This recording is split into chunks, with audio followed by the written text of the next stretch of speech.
Now, one of my, I started to say responsibilities, I could say, one of my interests, one of my undertakings is,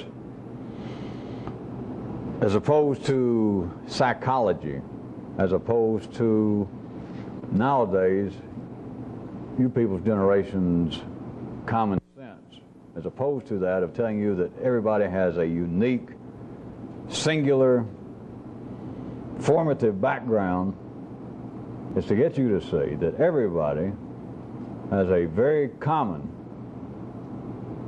a very stable, and once you can get above the 3D limits, a comprehensible, common mold that, when you can see it, strikes most people as earth-shaking. And when ordinary people have been put in a position of seeing that, as I am sometimes want to point out, accidental ignitions of parts of the neural system, erstwhile they referred to as mystical states and occurrences, then they come up with these ideas that the gods have spoken to them, cosmic voices, some kind of new consciousness hit them, and they suddenly realize we are all brothers under the skin. And after that, it's just one short step to putting on funny clothes and starting your own church. What they sense is this, that there is a common genetic mind.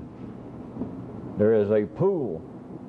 And this idea that is now, it's always been common, but in times past it referred to whether a person was being handled by, being driven by the good spirits or the bad spirits.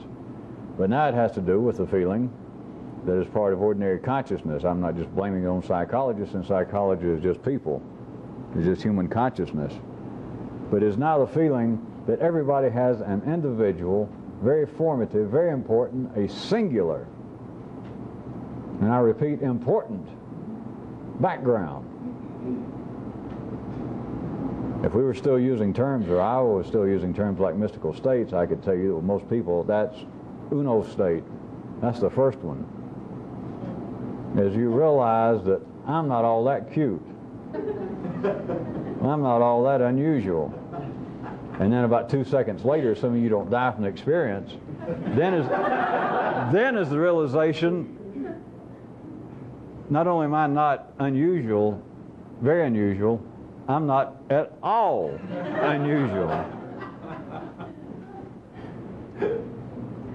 Also in line with this, believe it or not, it has to be my kind of job, is also to get you to see. Something I live long enough for most of you, is to get you to see that you're not all that delicate. You can only feel that you're all that delicate as long as you are still transfixed to the ordinary level of consciousness, which tells you that you are singular, that you, being Betty or Fred or Sam or Josephine, that you are you because of your unique background, that you are a singular individual, and there is no understanding you without understanding some of your background.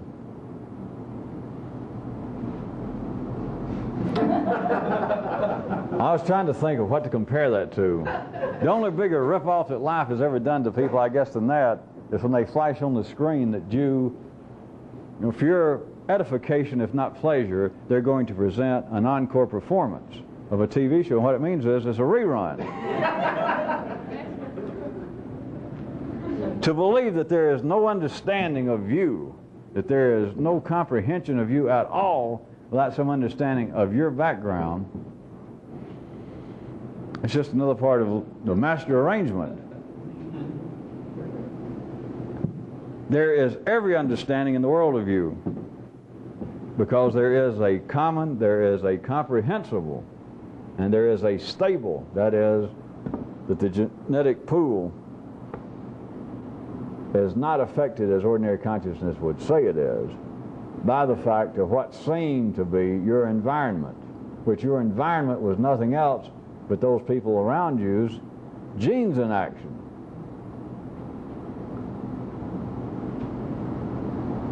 There is an area I could use again, some night or some whole month, that I could refer to as a kind of typological curiosity that should strike you people, that I could ask you this question. I keep referring to this area of the apparent problem in question as to whether some aspect of man has been caused by his environment as opposed to his genetic background. Now, I don't keep bringing that up. You people should suspect to try and in some way prove I'm right. And I keep hinting that there's a lot more to that. The typological curiosity should be this, is why, once you get a glimpse of it, and I will assume that all of you at least once, as many times I mentioned it, got a glimpse right quick that, Jesus, that's true. And then it's just gone. And it may come back 6 months later. Or you may even remember the words that you thought made you see it. And you try again, and just everything in you, the gravity of your own wiring system, your own consciousness tells you, wait a minute, there is an environment, that it does matter, that there is some way that somebody's parents treated them. And it's not so. The curiosity that you should be, kind of investigation that should spark you, is why is it that life is still so adamantly opposed to people seeing that? And it was no more, here comes my preacher bit for the night, it was only a few hours ago on the way over here. I happened to be listening on the radio to some sort of news program, and they were talking about, it was an expert now, an expert, doctor whatever his name was, from some lab, Southern California. And he was saying that they now had statistical evidence, he thought, that was showing that even in the first days in the nursery and hospital, newborn babes, of watching their reaction to the apparent environment, that there seemed to be now proof that some or many children seem to have been born with an inclination to be shy. Not there in the sense, and then he added, you know, which could be genetic.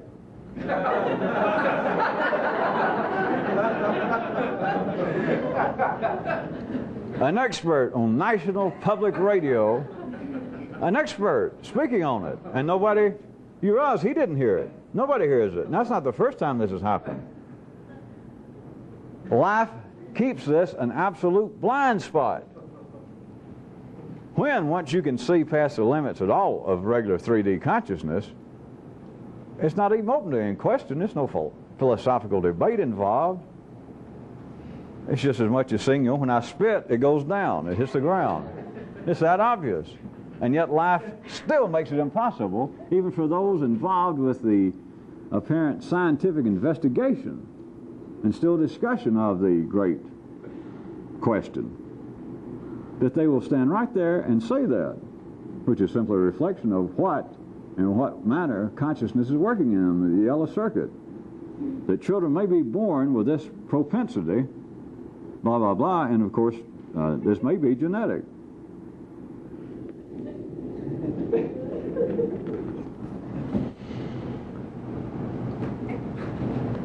While I take up the handful, this first side of the tape, I'm going to give you a whole handful of things related to all of this.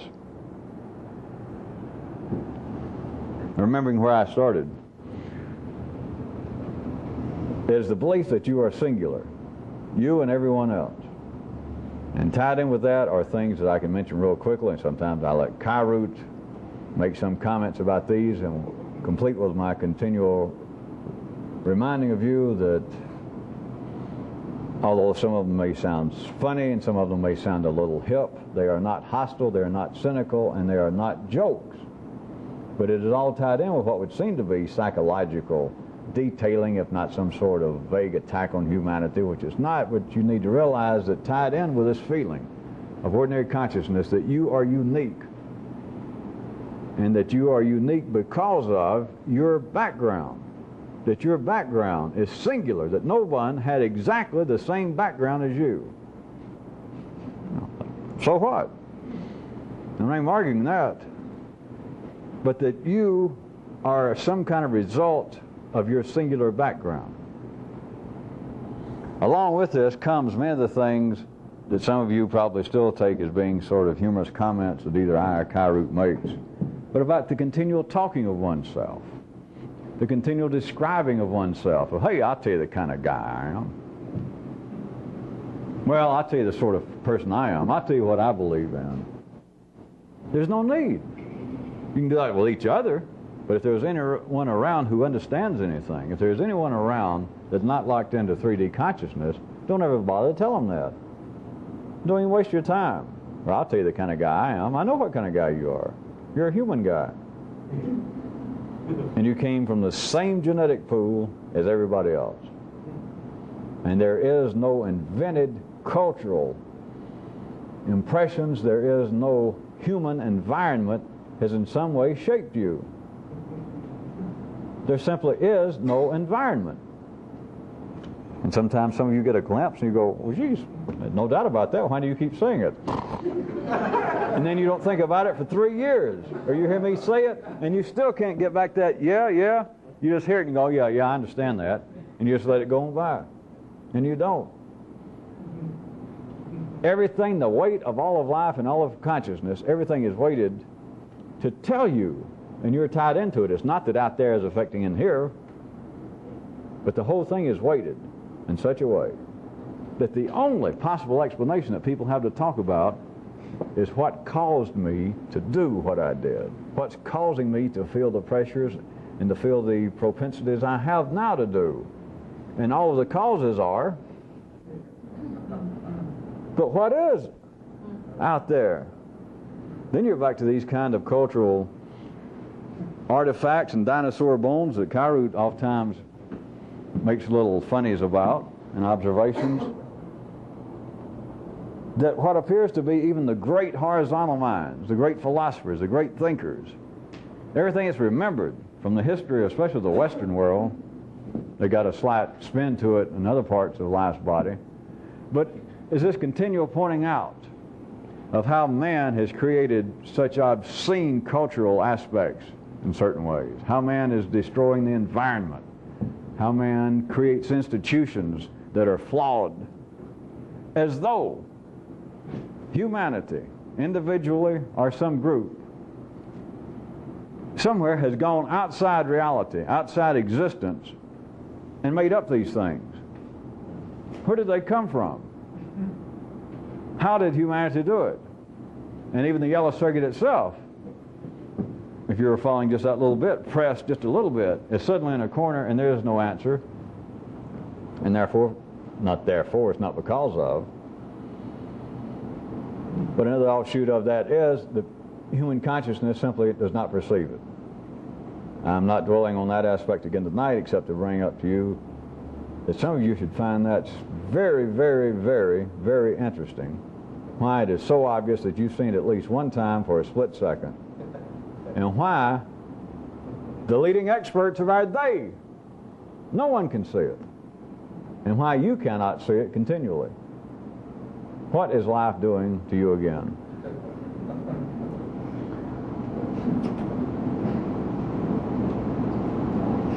All right, I'm going to jump and try to verbally move fairly fast with a handful of areas now. One that somebody brought up recently to me was again tied to the idea, I'll rephrase it this time, the idea, even the ideal of the happy native.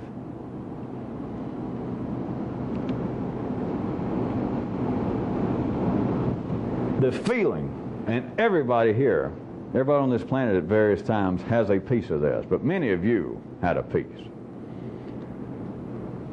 The ideal of a happy native somewhere that is not racked by the poisonous gases put out by our crude forms of mining and manufacturing.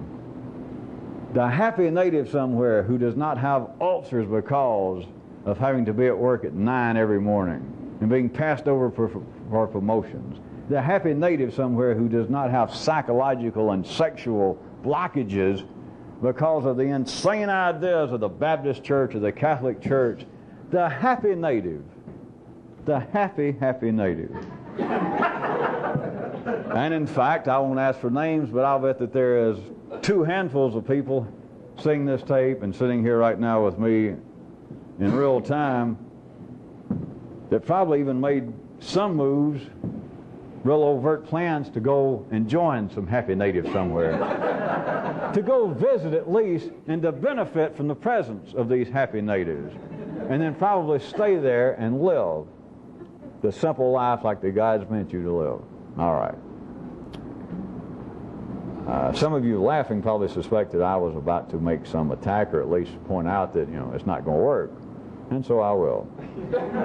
It's not going to work. History, if you know how to read, is replete with the idea of the noble savage, the happy native. And it's always, though, people, obviously, I say obviously, some of you are immediately, as soon as I point it out, are going to go, huh. It's obviously not people living with the happy natives. It's not people from that environment that write the books and have the philosophies about the happy natives. See? So you laugh like, well, yeah, but that kind of thing is normally overlooked. It was the Rousseaus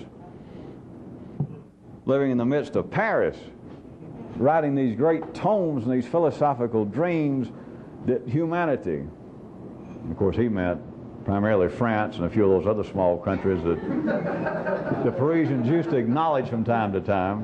But what we should all do is abandon all these ruffled shirts and tobaccos and hanging out at pool halls, and all go to the South Seas and to Africa. Go where the noble savages reside, pure of heart, clean of spirit, etc. Let me tell you what that is, and there is a reason I bring it all up tonight. This is one thing. It is an individual memory of when the lower circuits were king. And people still have it. People with PhDs, people who would be acknowledged as being truly sophisticated, cosmopolitan, and they feel an empathy for the idea of the happy warrior, the happy native, the noble savage. But everything that would seem to be the admirable qualities that you hear about, that you dream about, you don't really have to read much about it. Just barely enough, and your nervous system is already attuned to it. You just pick up a National Geographic when you're 14 years old and hear these people, no telephones, no televisions, no electricity, and they're all standing around smiling. All the funny paint and the feathers and half naked, and they're standing there, they've never seen a camera, but they're all smiling. And the guy, just read one paragraph, and the guy says, they don't have warfares, they have no divorce, they got no sexual morality, and yet they don't hurt each other. And they just sit around, they spit in the fire lot, and they piss in the bushes. And you ask them what they want, and they're going, what a life, what a life. And, as I said, everybody's got the inclination to some degree to vibrate along with that a while. But some of you especially probably feel that. Because those who have this inclination to be spiritual, I'm talking about in the ordinary sense, always feel that contemporary life in their city, wherever they were born, wherever they're living, they feel it is condemnable, that something is wrong with it. It is not as a good spiritual person should live. In fact, they feel that they could do better were it not for their ungodly what? Environment. The pressures of these other unlike-minded folks. The happy native is the memory in everybody, and I don't mean you, of course, individually, because we just have to take you individually from the time of the delivery room and the nursery and a few years there. It's not even that. It is the childhood, the genetic childhood of humanity. And everyone has a memory of it. A memory when you had no morality. And I'm saying you now, not individually. The genetic structure that is human life. Your importance, my importance in the general scheme of things, I'm not even going to bother to go into, because I think sometimes I speak crudely enough as it is, so we won't go into that area.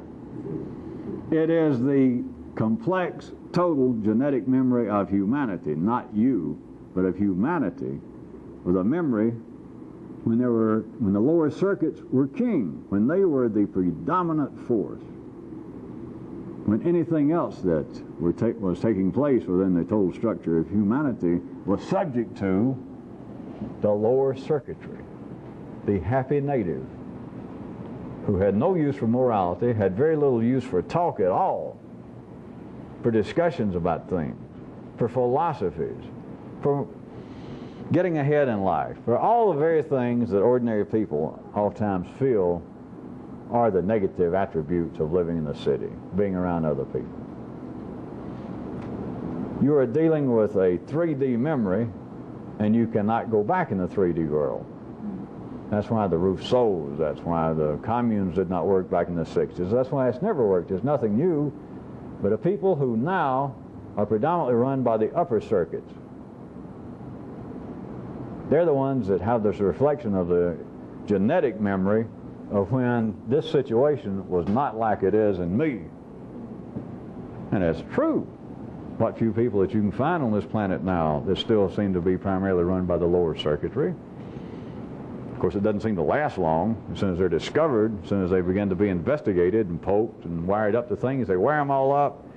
They check around their histories and they talk to them, and they announce to the Smithsonian Magazine or National Geographic or somebody that, boy, these people living as they are, without TVs, without morality, with no known religion, we have discovered that the percentage of the population having heart attacks is almost unmeasurable. Of course, as I said, that doesn't last long because now they're under such great pressure and everybody's there taking their picture and wiring them up to everything, that very shortly they begin to drop like flies and cholesterol starts to go up and they didn't even know what it was. Figure that one out. What is driving people, what the intrigue is your recollection of when the situation was almost reversed. And it does, and you've got no words for it, is why it comes out in this kind of specious way, these kind of pictures of a happy little group of people out on an island or hidden in the woods in the South Pacific somewhere. That the yellow circuits are the ones dancing backwards, or the upper circuits at least, I should include them all. They're the ones dancing backwards.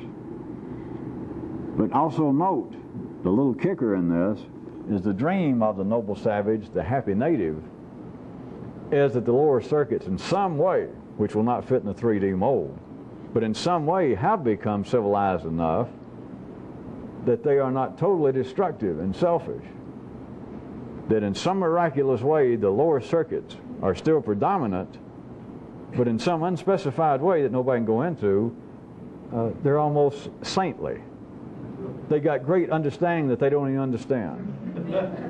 That these happy natives, that if I could be there, they're so happy and so driven by, and here they got no term for it, but some kind of civilized lower circuitry, that if they turned around and saw my new pocket knife, it never occurred to them to look at it and then cut my throat and keep it. They wouldn't do that. Or if they liked the woman I brought with me, they wouldn't suddenly take a big old stick and split my skull and take her. No. I wonder if that's what people like Socrates thought they meant about knowing oneself. They wouldn't do that to me. Another one of the great benefits of bad memory. Because I wouldn't do that, right? Because you don't look out here, you're supposed to be looking back down in the genetic mine shaft. I wouldn't do anything like that to anybody, would I? And of course, if you're as civilized as a Rousseau was, let us say, then the yellow circuits, the upper circuits, would say, well, no, because we might get caught. We might be disapproved of. We might receive those kind of meaningful stigmas of a prison uniform, 10,000 lashes to my back, even a bullet to my brain, or a nice package of electricity run through various parts of my body.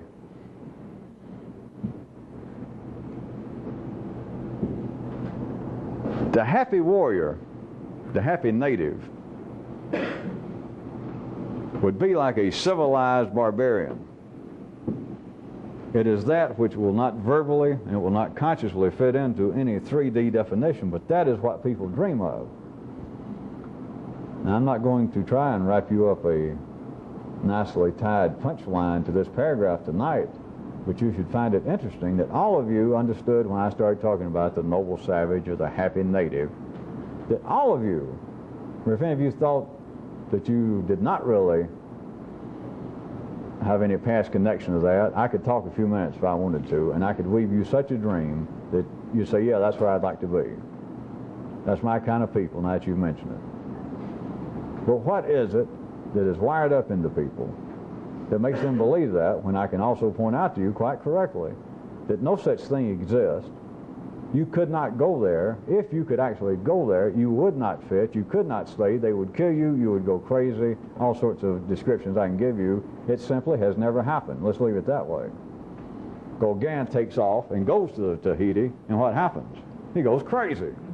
Well, sure, he paints a lot of good paintings and they sell now, but back then, he couldn't give them away. And he fled back. I mean, it was so much fun. Here's what he did. I mean, it was so much fun. He left there and came back and took up a room with Van Gogh. I figure that.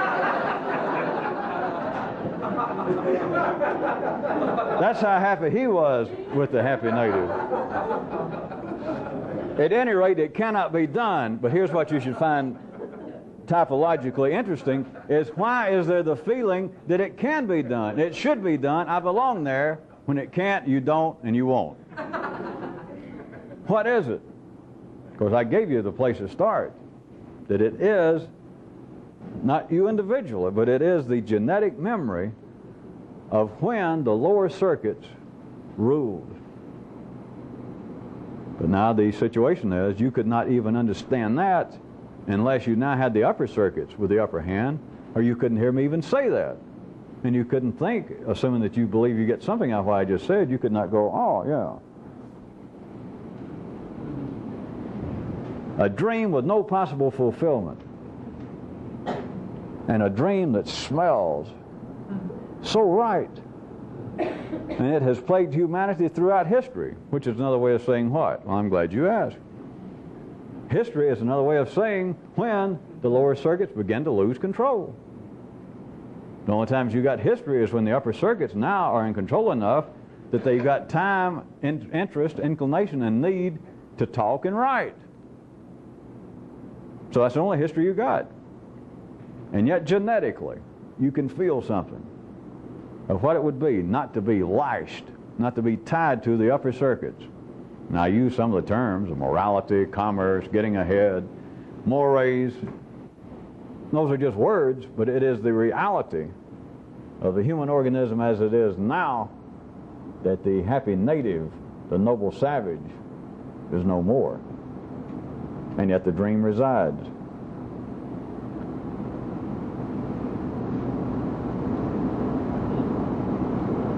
I want to grab a handful that even good old what's-his-name has touched on.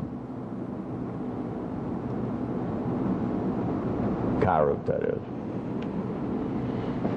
And he stole them from me so that you people won't get upset. Those of you who just heard them for the first time from Cairo. There's several of them that are tied to this. One of them from last year, if you recall. I don't memorize Monsieur Cairo, but it was something to this effect. That's a bunch of shit. This is what it was. That's just part of the little act, something to this effect, because he stole it from me anyway, so whatever I say it was is what it was, no matter how he phrased it. So here it is.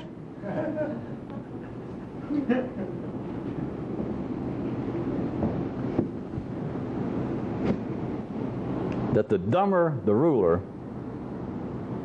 the more directives, the more laws he will proclaim. Now, to run the metaphors right quick, if I was talking about the political situations in the world out there, that is a fact. There's no reason it's of any useful interest. That the dumber the guy in charge is, there's no doubt about this. Trust me. I mean, I've read a history book one time, so I know what I'm talking about. The more laws he will proclaim. Always. Now of what interest is that to somebody doing this? Because it's for damn sure we're not interested in ordinary history or the body politic. We're interested in the body you. The dumber the king, the more laws he will proclaim. All right.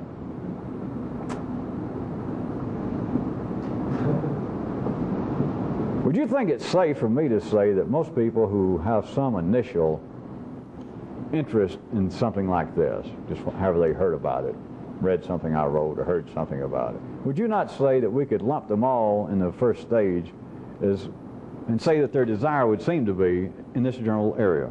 Would you not agree with this? That they want to improve themselves, right? How can one improve oneself? You've got to have new directives. You have got to make new laws. You just don't call them laws. You make them decisions. I have got to change my ways. I have got to change my behavior. I have got to clean my act up, tighten it up. I got to get real. I got to straighten up. I've got to make some serious decisions. Here I am. I'm almost 22 years old. My life's passing me by. And I've got... Let me get a pencil and paper. Where's that article I was reading, Reader's Digest? I'm going to set myself down a personal agenda. I am going to pass new laws.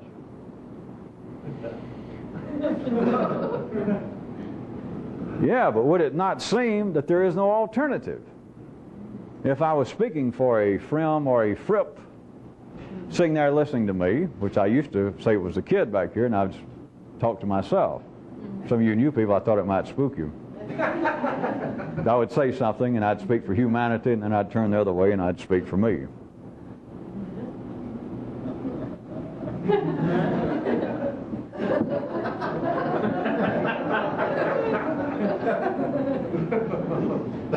But the voice of reason coming from the people, even the interested people, would say, well, how can you change if you're not going to make some decision? You've at least got to make the decision, I'm going to change.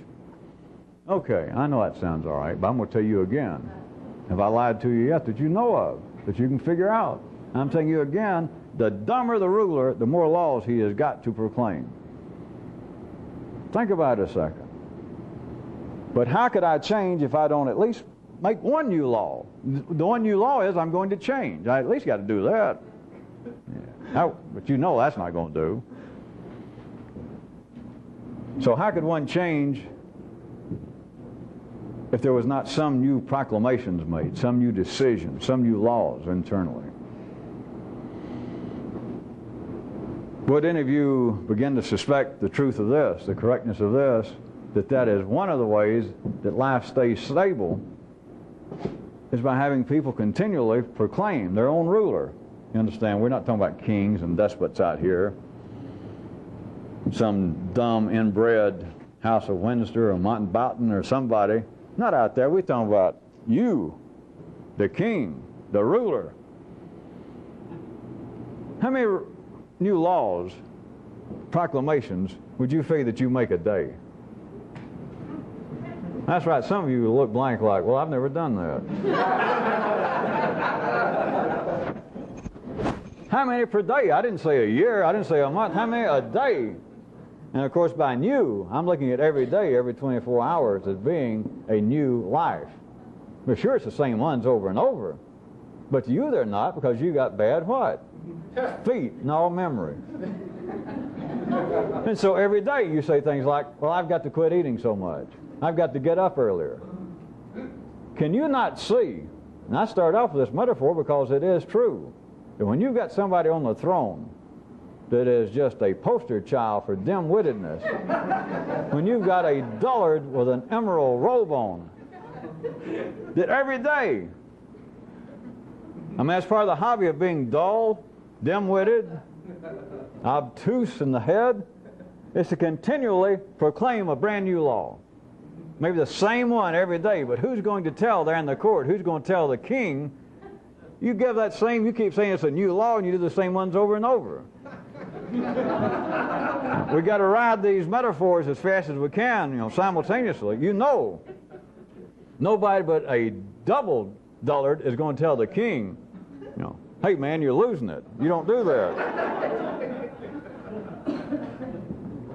All right quick, from that back to you. Who in you seems to have the ability, the fortitude, the interest? Who in you ever says, Jesus Christ, why don't you people shut up there? It's the same crap every day. Every day you proclaim like dun-dun-dun-dum.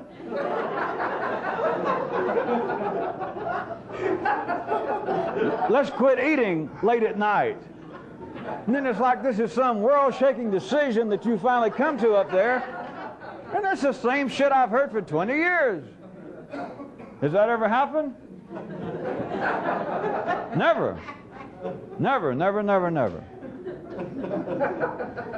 Let me give you a corollary to that. There's another one. Same general area, but some of you might give you another slight perspective of it. Can you hear me tell you this? That anytime somebody gets in a position of power, let's don't look at it as being an actual king. How about what appears to be like elective offices, Parliament, Congress, or if it's just a tribe somewhere that they all get together and they vote? Not the king now. Let's get down a little closer to the run-of-the-mill people, like his advisory board. But any group of the people, to get them together and to give them a little authority. Or you people look into cleaning up the refuge around the village. Or we're going to appoint you 4 or 5 people to look into the question of improving our ways to store our foodstuffs, anything. Once you've got some body politic within the general body politic, like a little legislature, a little group of commissioners, do you understand that there is almost wired in an irresistible, and that is somewhat of an understatement, inclination on their part to pass laws? Have you ever, those of you well-read in history, and those of you who are not, just guess about it. Your nervous system will give you the right answer. Have you ever heard of, can you imagine, the U.S. Congress, England's Parliament, Japan's Diet, Israel's Knesset, any group, the Fulton County Board of Commissioners, of them getting together for the new term and they go meet? Can you imagine, can you ever heard of them getting together and not propose some new law? No, you've never heard of it? In other parts of life's body, in fact, those that are in charge of being smart alecks and social critics and political commentators even point out that we'd be better off in many instances if these group of people would get together. We should all agree to pay their full salary if they'd get together once a year, and if they'd sit down and they'd discuss what needs to be done, and they'd consider, well, things are not running too badly, and although we could pass some new laws based upon some little things going on, that somebody might say, well, you realize the more laws we pass, the more complicated it gets, and I'm not sure just passing a new law is going to help that. And maybe if they just went, well, why don't we just leave things for another year, and some parts of life's body will point out, we'd be better off they'd do that. In other words, they continue to pass laws. You haven't forgotten already that I am not talking about politics. Now I'm talking about you again, the human organism. Not just the king, not just what appears to be the predominant part of your partnership at any given time, what appears to be you personally. There is inside that almost a faceless crowd, a little tribunal of these other voices that seem, even if you cannot verbally spot it right now, that seem to be continually, chemically, firing you up that something should be done. Even if the king does not specifically come out with, all right, we're going to start getting more exercise. I'm going to take up swimming. I'm going to take up a new self-improvement. If it's not that, it's just like an almost non-specific verbally rumbling, a chemical dissatisfaction. And what's lacking is we need some new laws passed. Not even sure what the problem is. Not even sure what laws. I don't know. But we're here. Something should be done. You get a group of bureaucrats, which you could look at all of your smaller voices as being bureaucrats besides the king.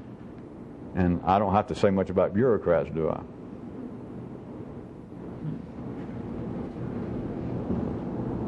If you get a couple of them together, it is almost impossible to stop them from proposing new laws.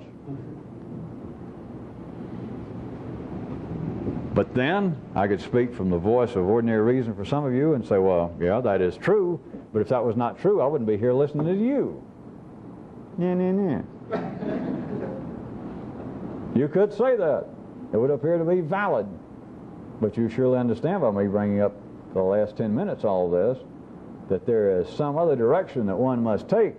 You cannot stay tied to the continual daily replaying of these proclamations, of this dumb king, of these less than specified rumblings that new laws should be passed, that something is amiss.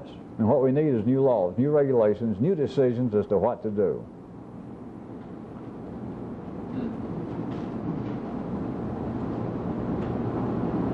All right, now let me give you the third part of this. That Kyrute at one time mentioned a variation of this.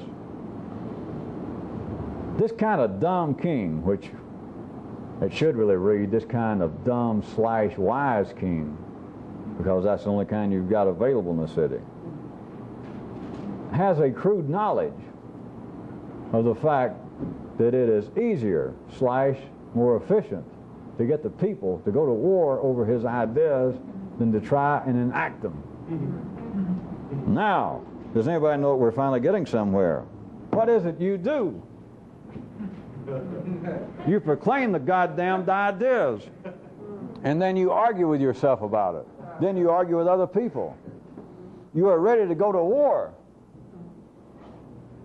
All right, if you want to jump metaphors right quick back out here, you're ready to put other people to the wheel, the stake, the knife, to become a good blank Christian, Jew, Muslim. Go to war for it. Nobody wants to question or look into, does Cardinal Fang actually live by the rules of the church? Nobody asks the cardinal that, especially when he's got a scimitar at their throat, especially when he's got them locked on the wheel and about to throw the switch.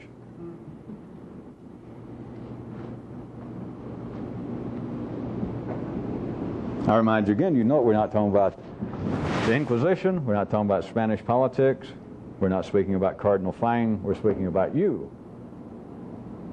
It's to have the people, have you apparently continually at war somewhere over the ideas that you apparently have proclaimed, rather than to try and enact them. If enough of you people didn't jump the metaphor back and forth real quick, let me go back out here. Do you understand? Did you hear, not enough of you did, what I was trying to point out, that out in the ordinary world, this is a historical reality to what appears to be some king, some civilization, some court somewhere, some religious figure even, makes these pronouncements about here is a new way to live, here's a new way to behave, here are brand new ideas. And what always happens,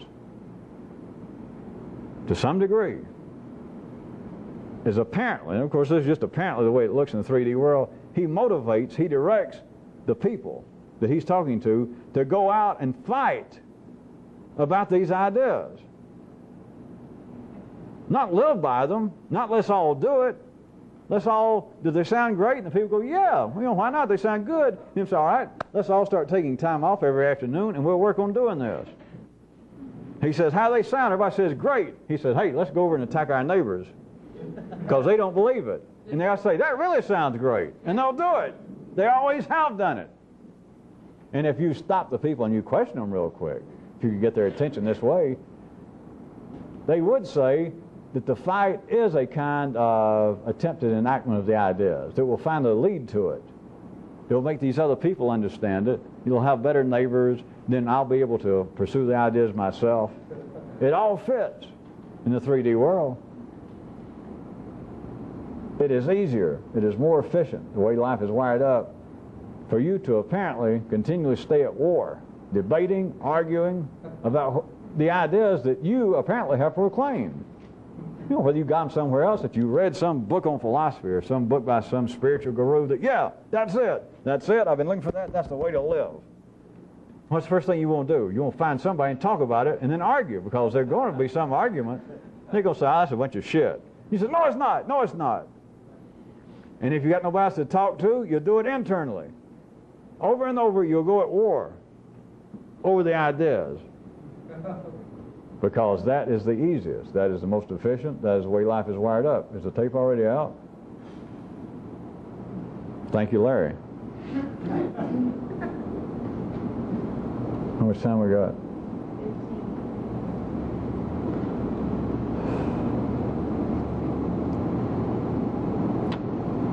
Well, I guess I'm going to get to the heart of it.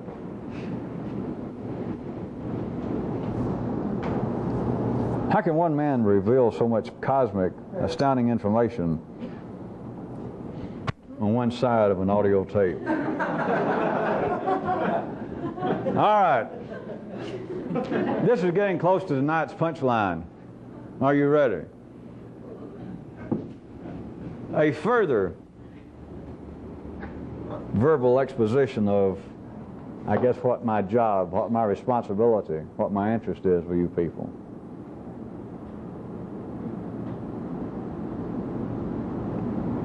As I do my damnedest, individually, and standing here doing this, is to try to get you to where you'll let me tell you how to treat life. Because there's no useful debate about how life's going to treat you. Life's going to kill you.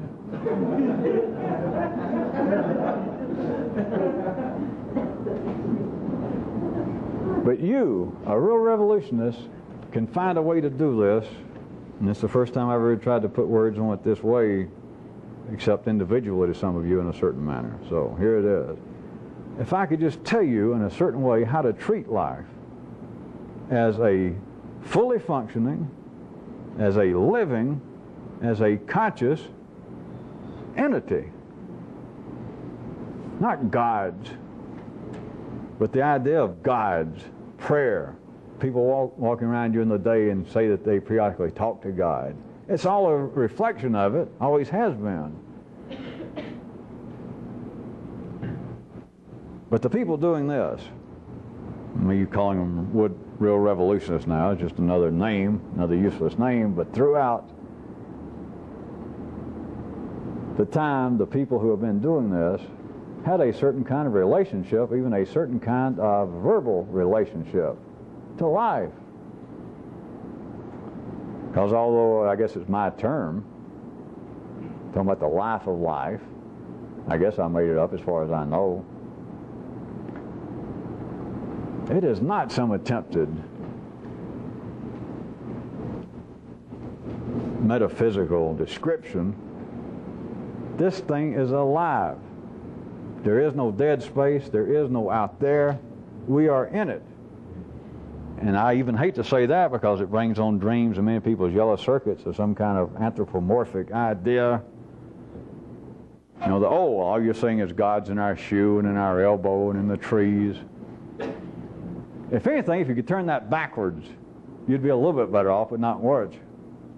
It's not that. It's that this whole thing is alive. And you can see it. If you get to a certain point, you can feel it. It's not a theory. This whole thing is alive. And you can talk to it. Not gods, not some entity separate from this. That's for children. That's for people with 3D consciousness. That's for people still tied to the mechanical weight of the genetic pool itself. If you know how, you can and you should talk to life. Have a relationship. Because once you see it, you might as well. You can't get away from it. You're not going anywhere. It's not in some way that you're going to see what I mean by the life of life and go, and see it and not like it and think, well, I believe I'll move. Now that I get a glimpse of it, I believe I'll just leave town. That's only for the ordinary people that believe, well, I'm just going to move to Tahiti.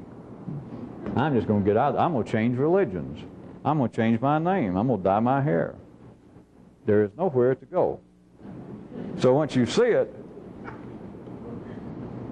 there then becomes the possibility that I'm about to put a few words on of actually having a continuing, minute by minute, even a conversational relationship to life. But you have got to, I can't make any of you immediately see it, but you've got to hear some of what I'm saying, and you already be, of course, wired up to respond to this, or I can't convert anybody to this. But you should hear when I say that the thing is alive. Simply is. And for me to say it's conscious is just, in a sense, foolishness, but there's no other way for me to say it. It is much more conscious than you are, than I am. And it does talk. You're just not accustomed to hearing it. And I'm not going to tell you exactly how it does talk, but you can converse with life once you're freed from the ordinary 3D confines. And you could go ahead and start. The only reason I bring it up is not to talk about tomorrow or some promised never land. Is you could go ahead and try it now. You could. Most of you wouldn't be any worse off if you talked to your damn self all the time anyway. And some of you were talking to gods and spirits before you got here, and probably some of you still do it, trying to fool me and hide it. That's a real accomplishment. But you could go ahead and talk to life. It is there. It is conscious. It is not off somewhere, because there is no off somewhere. Life cannot leave town.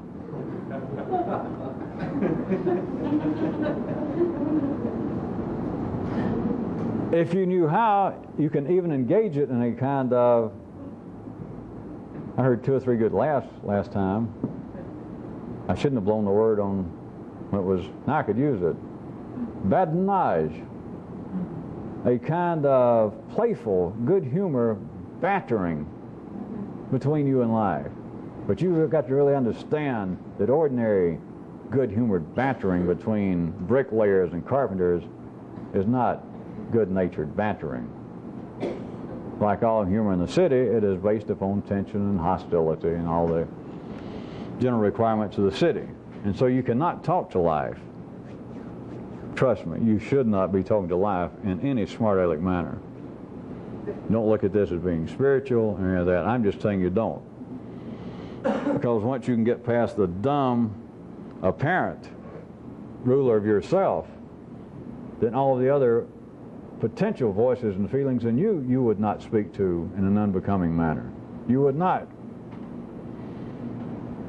As an aside, right quick, I would throw in that all religions, all would-be religious type philosophy, somewhere in them, have always had some kind of directive that, boy, there's some kind of unforgivable transgression in our religion. And it normally comes down to this, is don't ever curse our God. Just, he'll put up almost anything, but don't do that. Don't get right in his face and go, or don't take his name in vain. Don't laugh at him. Don't make fun, don't moon him. You know, all that kind of stuff. There is a reality behind all this. But it is not spiritual, and it cannot be taught, and it is not based upon some verbalized directive. But I'm telling you that if you know how, there is a kind of badinage in which you can engage with life, and it almost amounts to an old friend / or dash adversarial relationship, because you're living at its mercy. And it's going to kill you and eat you up without a second thought. But if you have a full understanding of that, to most of you, that would be one of the first breaths of real freedom. Not just a apparent mystical state, but of real freedom.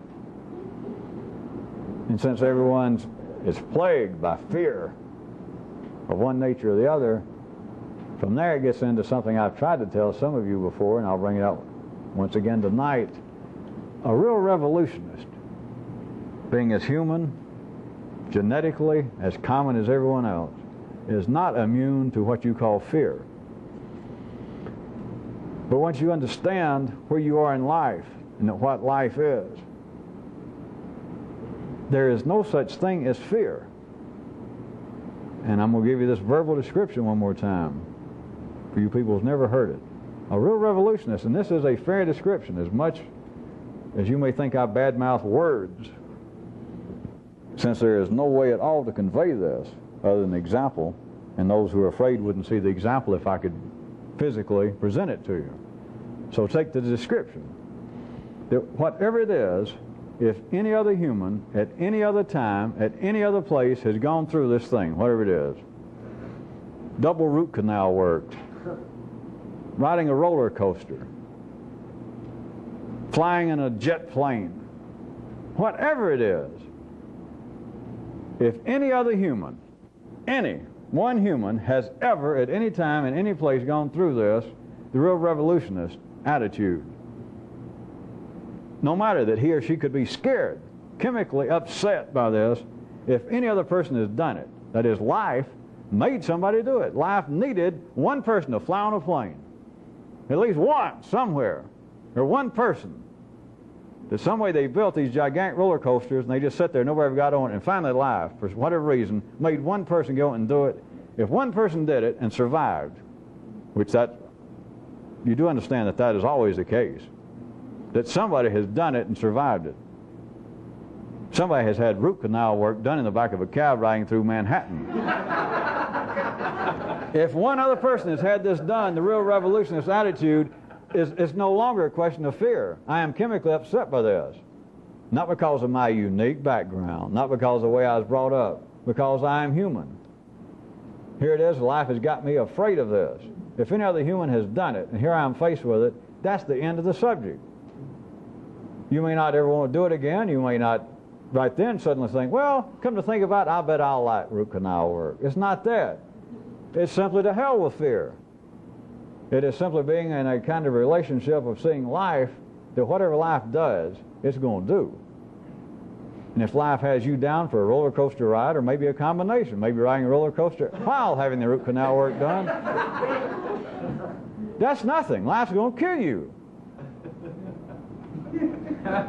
So the worst can happen is you do get on the roller coaster, and just as you feared, you got it and it started down and the whole thing collapsed and you died. End of story. Now that suit me. There is no way to be afraid. And you can be in a kind of relationship, as I am hinting, even talking to life, because you're dealing with the ultimate power. You're dealing with that thing that is going to slay you. It gave you birth, and it's going to kill you, and it's going to kill you and everybody else indiscriminately. And I'm getting into not only the end of the tape, but I know an area that is open to creating some strange dreams in you people that may be picking this up for the first few times. But there is a kind of relationship once you have a full understanding, not theoretical. And this has got nothing to do with religion. I'll tell you one more time, you cannot drag in your forefathers' religion and think that I'm in some way describing a personal relationship with the gods again. If you believe that, you're an idiot. You're just a child. This thing is alive. But there is a relationship that you can have with it. Once you have the full understanding, there is the continual acknowledgement. Imagine now, you're not dealing with the dumb king. You're dealing with the ultimate force. And it at any time can turn on you and you're done for. And it's going to. You're not going to talk it out of it. But on this planet, that is, in life's body at any given time, our planet, I'm talking about what appears to be humanity, there's only a few people at any given time alive that understand the relationship, that can talk that way to life. And it can be a very interesting relationship. Because you have, just you and a few, I'll just say a few people at any given time, are the only ones that fully understand the nature of the life of life, that fully recognize, not think about, not theorize, of the all-encompassing consciousness and power of it. It's then as though you're with the world's greatest bully, and you're the only person that realizes it. I mean, the guy that's got every power in town. He's got it all, and nobody recognizes it. They all look other places. And it's his doing to start with. His or hers. It's. And you are just one of the only people alive that understand it. And therefore, you're one of the only people alive that can talk to it. And it goes, oh. That you're one of the ones that actually realize what's going on. And that's where I was sort of dangerously saying that you can undertake a kind of almost old friend adversarial relationship, because there is, rather than calling it your maker, there is your ultimate destroyer at any time, and you'll go without a whimper from it. And you are one of the only few people at any particular time, that is your time, that understand the situation and can talk to life. One thing it can absolutely do is it'll free you from the city, from the main line, from the bell curve, genetic, inbred sensation that you're so delicate. Because once you have reached the level that you can talk to life, and you can suddenly, and you'll know it when it happens, that you get its attention. It's like all these other kids, all these other ragtag ruffians throughout history, everybody seems to be pulling on life's coattail, thinking that they're praying, making sacrifices. And suddenly, as though out of all this crowd, its crowd in it, out of the molecular crowd somewhere in its nervous system, is somebody that's saying a voice like, hey, I see you. And that gets interesting. Now, it's not going to hurt life, but it's interesting. I assure you, life finds it. Of course, all I can give you is, I guess, is a human interpretation. Life finds it sort of interesting that somebody spots what's going on. But specifically what I wanted to tell you, it will free you once you understand that here I am in the midst, not in the presence of, I'm in the midst, I'm a part of that which will kill me. I am in the midst of everything, everything I ever wanted to know, shit, it forgot. Everything, all the power I wanted, that's the kind of thing that just carries around in its watch pocket. That here I am in the midst of it, and I can get its attention. Then all these feelings of how delicate I am. I suggest, at least I sure hope, that most of you would be freed from, of how I've been hurt personally. It's easy for me to get up here and talk smart and talk loud, but look, you've gone through 3 husbands, they all drank and mistreated you. Your children left home, didn't even forget right, they didn't even say goodbye, they just left and took part of the silver with them. Or even more pathetically delicate is all the times, all the money and the efforts you spent trying to appease the gods, trying to get them mystical experiences or something. And Jesus, nothing ever happened. A real revolutionist, besides all of my crude talk and profanity and doing this, which I guess someday I'll stop right quick. You are not delicate if you're a revolutionist. And that does not mean that you're hard-hearted, doesn't mean you have any feelings.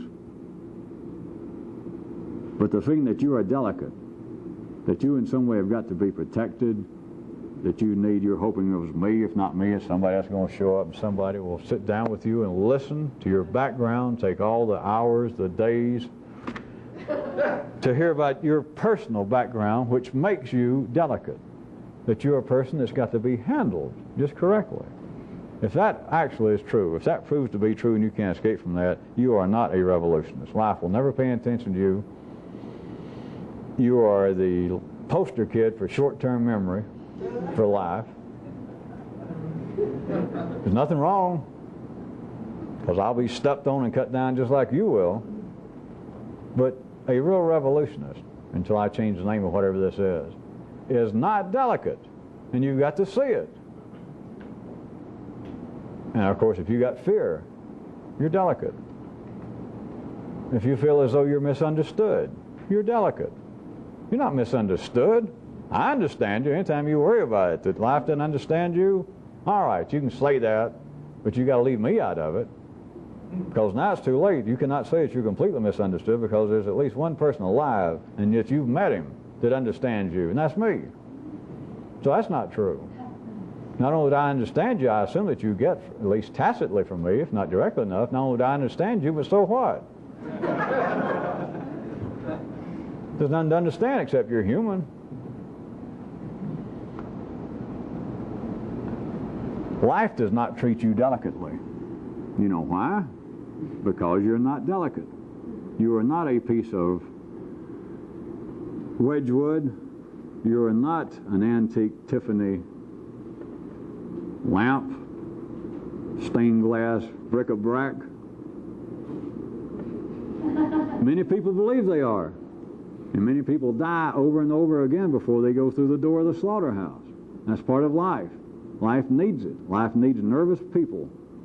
Life needs fidgety people. Life needs people that believe that they are delicate, that they are a fine piece of God's little work. But I assure you that that's not part of this, not just because I say so. Whoever you, any of you who thought you had past spiritual heroes, if you thought they were delicate in all these pictures of these prophets painted on black velvet, looking kind of fey with long hair, and about them crying and moaning, that's just fairy tales. That might as well come out of Hanna-Barbera or Walt Disney Studio. That's just part of history. That's part of life's stomach churning up some of man's own genetic background. And now what happened is memory. It's not what happened, it's memory. It's not what happened, it's memory. What's new to you?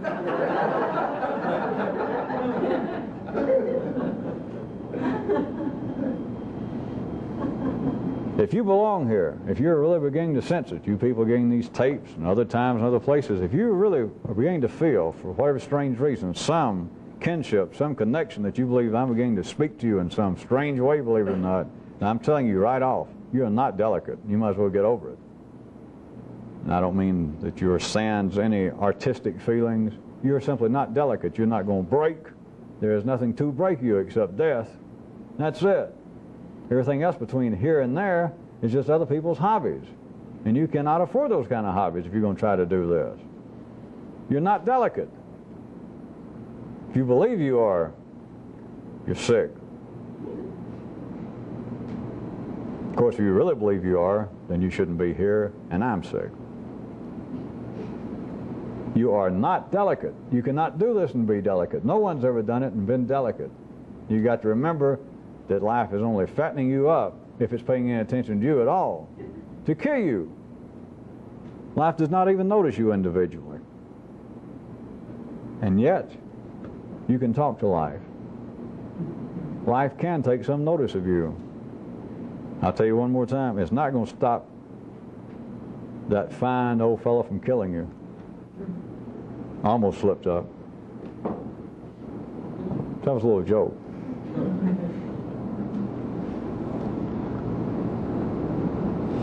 I'm going to give an excursion here, so consider, I'm going to wait a second, just let everything run, and you people with the tapes, take all the pedestrians, the bourgeoisie, the new people. To you I'll bid adieu for the night. Everybody else sit tight for a few seconds. Cut the tape. We don't have time here, so cut the tape and let them out, and here I go. You ready? This is a nice excursion you can do without hurting yourself and getting your clothes dirty and working up a sweat in your underarms. It's for 9 days. Count them. 9 days every morning. First thing, even before the numbers or anything, go downstairs. I assume most of you have to go to the restroom anyway. Go down, splash a little water in your face, use the restroom, but then immediately look in the mirror. And I want you to laugh at the reflections. Imagine delicacy. The first day or two you may have to fake it, but so what? But I want you to just glance up at it, look at that reflection, and halve yourself, even fake it the first time or two, and it'll work out. A good hearty laugh, and look, you can see it. You'll see it. It's imagined delicacy. Oh.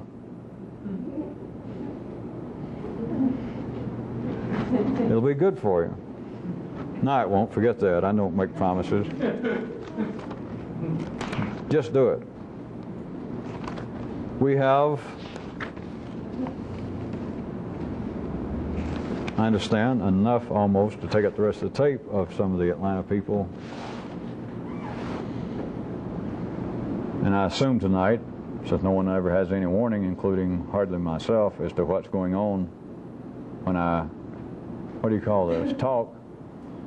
And so they had no warning, but I assume that they will not in any way present themselves or what the kind of their own versions, interpretations of my mapping, that it will not be presented in any way that could be considered delicate.